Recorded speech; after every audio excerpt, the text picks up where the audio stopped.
rugby league this year is a serious business with so many changes in and around the sport, with the well-documented split between Super League and the RFL, and I'm certainly looking for an exciting season under the new leadership of Robert Elston. How do you feel, Ian, about the new era of Super League? I think it's a great start. If you actually look at what Super League has done with fixturing, particularly throughout the season, but the start of the season, Wigan Saints first game, Wigan playing Leeds at home the following Friday, that's a great start with a big bang to the season.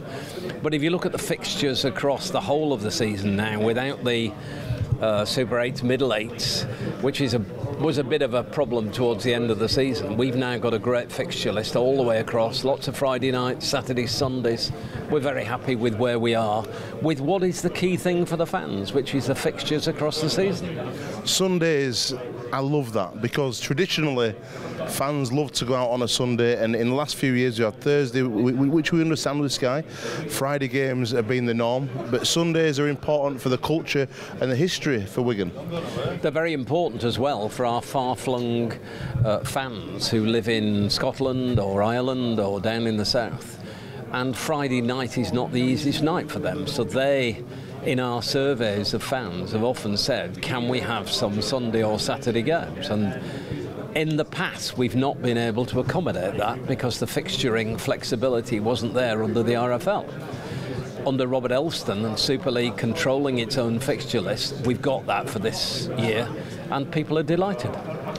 One thing I'm excited about this year, more than anything, I think, is your trip and the vision to play at the new camp. I think it's going to be one of the main new opportunities for the sport to reach a new audience. It's potentially going to engage a whole new Catalan audience for that club, and obviously the Wigan brand will grow enormously by the exposure of playing at the new camp. You're absolutely right with that, and I think Wigan over the past 3, 4, 5 years, with trips to Australia, with playing in London, the Capital Challenge that's on this Friday, for example, against London Scholars, with some of our first team and some of our academy, we've got a history of actually promoting the international club game, and I think the new camp in particular will be a big event. To be playing in such an iconic stadium with the Challenge Cup holders against the champions is a spectacular event, and if, as it is being mooted, the Catalans play in Barcelona colours, because Catalonia obviously is Barcelona, they're almost synonymous with each other, I think it'll be fabulous. And I know that thousands of Wiganers have booked their flights already to get over there. Even though the tickets are not yet on sale, they booked the flights, and there's loads of flights into Barcelona. One thing that's been quite disappointing from a Super League perspective and an English club perspective has been the dominance of the Australian teams in the World Club Challenge over a few years. Obviously you guys won it a couple of years ago against Cronulla, which was fantastic, but apart from that, it's been a bit of a struggle for the Super League teams. Are you looking forward to the Sydney Roosters coming over and you guys giving them a real tough test? Because I think you've got a very strong squad this year. We think we've got a strong squad, and it's quite interesting. I think we're third favourites generally, but we don't mind that, because when you look at Leeds and St Helens and Warrington and Hull and Catalans, it's a very strong top end of the season, and I'm not excluding anybody there, because Castleford always surprise you with what they can do, and Huddersfield have done in the past.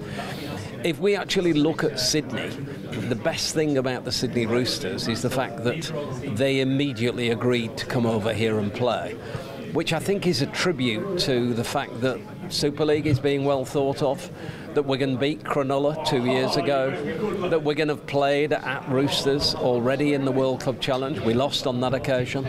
I think we're getting the benefit of some of those initiatives, and it'll be a great game. I think ticket sales are good at the moment. They're well ahead of where we were in the Cronulla game 2 years ago.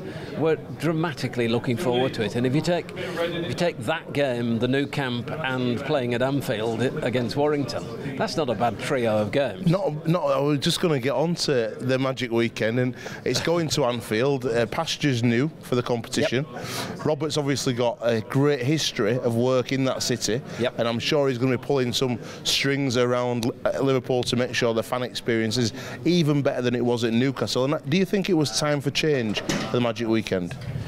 I welcome the move to Anfield, not least of which because the considerable investment by our fans in going to games is higher when you have to stay overnight, and you don't have to stay overnight necessarily. You can go to the 2 days if you want to in Liverpool quite easily, certainly for the Lancashire-based teams, but it's not even difficult for the Yorkshire-based teams. So I think the change is a welcome change.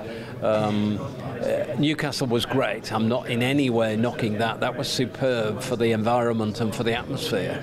But I think Anfield's will be as good, if not better. And now, for me, if I had to pick a man of the year in rugby league last year, out of all the leagues, out of all the players and the coaches, my man of the year would be Danny Ward from London Broncos. What he achieved in Jamie Langley and the team down there, I thought was phenomenal. I'm a big supporter of Toronto. I love the whole initiative. I love those guys in the expansion.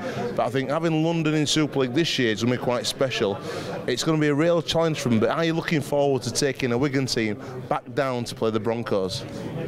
I obviously have a special relationship with London Broncos, so I welcome them and David Hughes and Danny Ward into Super League. And Wigan has always enjoyed the trip down to play against the Broncos. I also have the credit of the fact that I actually signed Danny Ward for London Broncos, albeit as a player all those years ago.